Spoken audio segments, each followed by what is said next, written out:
Class 2 chapter 1 भाषा और उसके रूप। देखिए, पढ़िए और समझिए। यहाँ पे दो लड़कियाँ आपस में कुछ बात कर रही हैं। अरे अलीना, तुम फूल मत तोड़ो, देखो बोर्ड पर क्या लिखा हुआ है। फूल तोड़ना मना है। बच्चों, आपने चित्र में देखा अलीना फूल तोड़ने वाली थी, तभी दीपा ने उसे बोलकर तथा दिखाकर फूल तोड़ने से रोक देती है।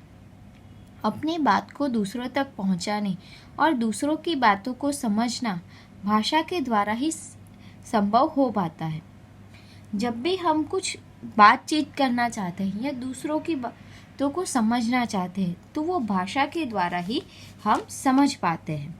तो भाषा किसे कहते हैं? भाषा मनुष्यों के बीच बातचीत का एक सरल साधन है। बातचीत करने के लिए हम जिसका उपयोग करते हैं उसे हम भाषा कहते हैं। भाषा के रूप। भाषा के दो रूप है, मौखिक रूप और लिखित रूप। मौखिक रूप पहला है मौखिक रूप, जिसे हम ओरल लैंग्वेज भी कहते हैं।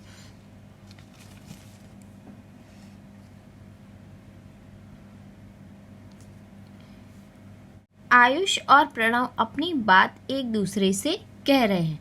पहली पिक्चर है जिसमें आयुष और प्रणव अपनी बात एक दूसरे से कह रहे हैं और दूसरी है नेहा और अंशु फोन पर बातें कर रही है। ये सभी बोलकर अपनी बात एक दूसरे तक पहुंचा रहे हैं और एक दूसरे की बात सुनकर समझ रहे हैं। तो भाषा के इस रूप को हम मौखिक रूप कहते हैं। मौखिक रूप जिसमें हम बोलकर और सामने वाला व्यक्ति हमारी बात सुनकर उसे समझता है, तो इसे हम भाषा का मौखिक रूप कहते हैं। जैसे मौखिक भाषा के कई उदाहरण हैं, जैसे मोबाइल पर बात करना, रेडियो सुनना, बातचीत करना, कहानियाँ सुनना, भाषण देना और पढ़ाना। अब देखते हैं भाषा का दूसरा रूप।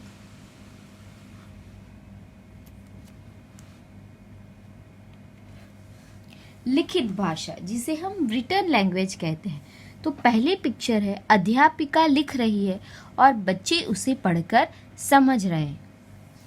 ईशान के द्वारा लिखा पत्र नानी जी पढ़ेंगी। ये भाषा का ऐसा रूप है जिसमें एक व्यक्ति लिखकर और दूसरा व्यक्ति पढ़कर उसे समझता है। एक व्यक्ति जो है वो लिखकर अपनी बात को समझाता है और दूसरा व्यक्ति पढ़कर उसे समझता है। यहाँ अध्यापिका और ईशान लिखकर अपनी बात दूसरों तक पहुँचा रहे हैं। जो उनके मन में है वो लिखकर सामने वाले तक पहुँचा रहे हैं और दूसरा व्यक्ति उसे पढ़कर समझ रहा है। तो इसे हम भाषा का लिखित रूप कहेंगे।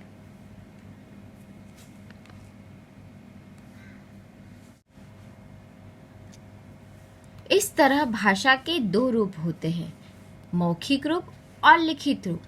मौखिक भाषा भाषा का एक ऐसा रूप है जिसमें हम बोलकर समझाते हैं और सुनकर उसे समझते हैं।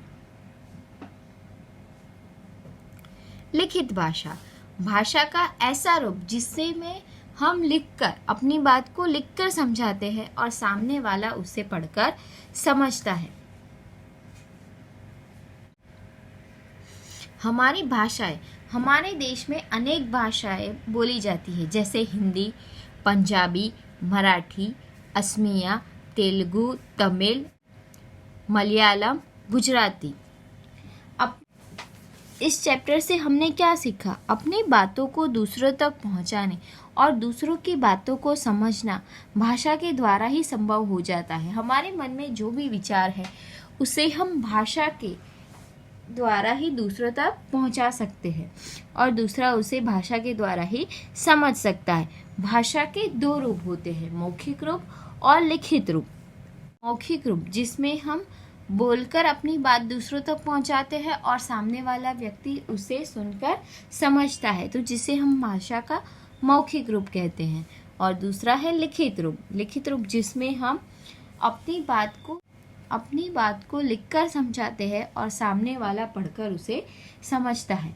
संसार में हजारों भाषाएं लिखी और बोली जाती है, लेकिन भारत में ही 22 भाषाओं को संविधान में मान्यता प्राप्त है।